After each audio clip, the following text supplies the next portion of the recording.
السلام عليكم، أهلا وسهلا بكم متابعيني الأوفياء، ومرحبا بالمشتركين جدد في القناة. مرحبا بكم في القناة ديالكم.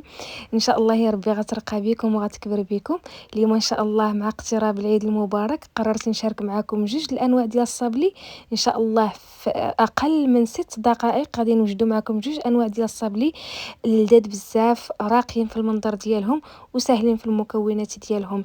فما تنساونيش بالاشتراك في القناة اللي أول مرة كيزور القناة، واللي عنده اي تساؤل ينزل لتحت ويكتبوا.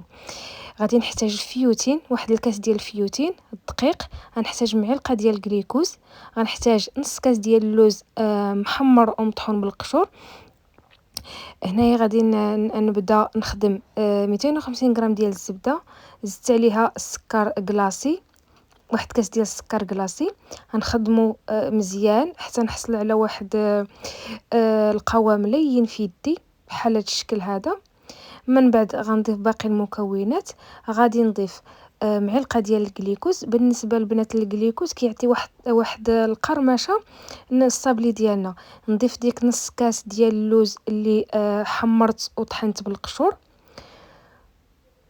صراحه البنات كيجي هاد الصابلي هذا كيجي غزال بزاف لذيذ. نتمنى ان شاء الله تجربوه وغادي تشكروني عليه.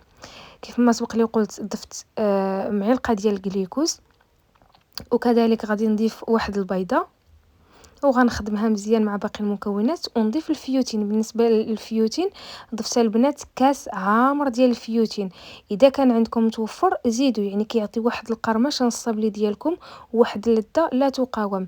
صافي غنضيف الدقيق شويه بشويه وانا كنجمع العجين ديالي حتى نحصل على واحد القوام اللي هو رطب، ماشي خفيف بزاف وماشي قاصح. ما تخدموش الصابلي ديالكم بزاف، حاولوا تخدموه غير بالاصابع فقط حتى تحصلوا على هذا القوام هذا. خليوه واحد الساعه في الثلاجه حتى يرتاح، ومن بعد طلقوه بين جوج ديال البلاستيكات ورشموه باي مرشم متوفر عندكم وبغيتوه. غندخلوه للفران على درجه حراره 160 حتى يتحمر ويطيب. نخليوه يبرد.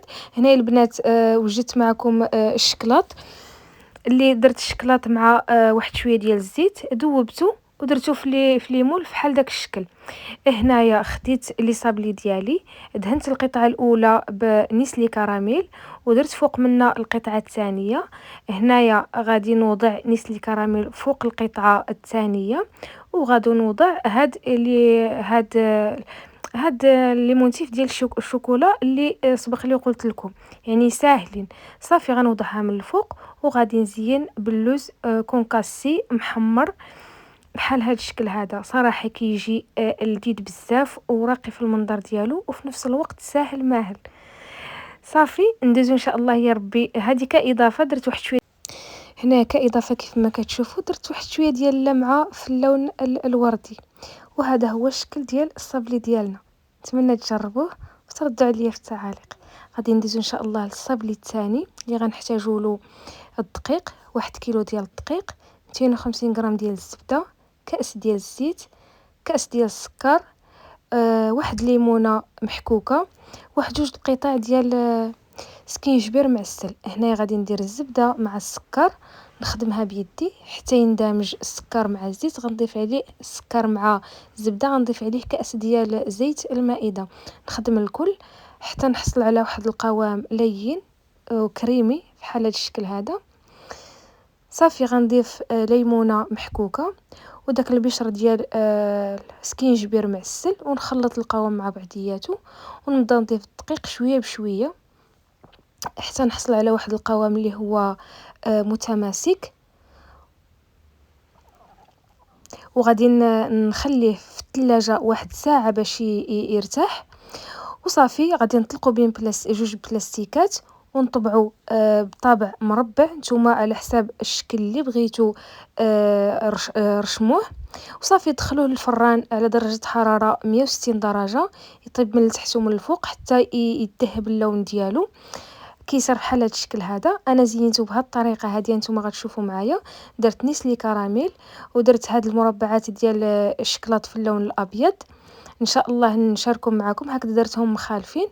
وصافي غادي نعمروا ان شاء الله الوسط كيف ما كتشوفوا الجوانب درتهم باللوز كونكاسي، والوسط درتو بالمربى ديال الليمون.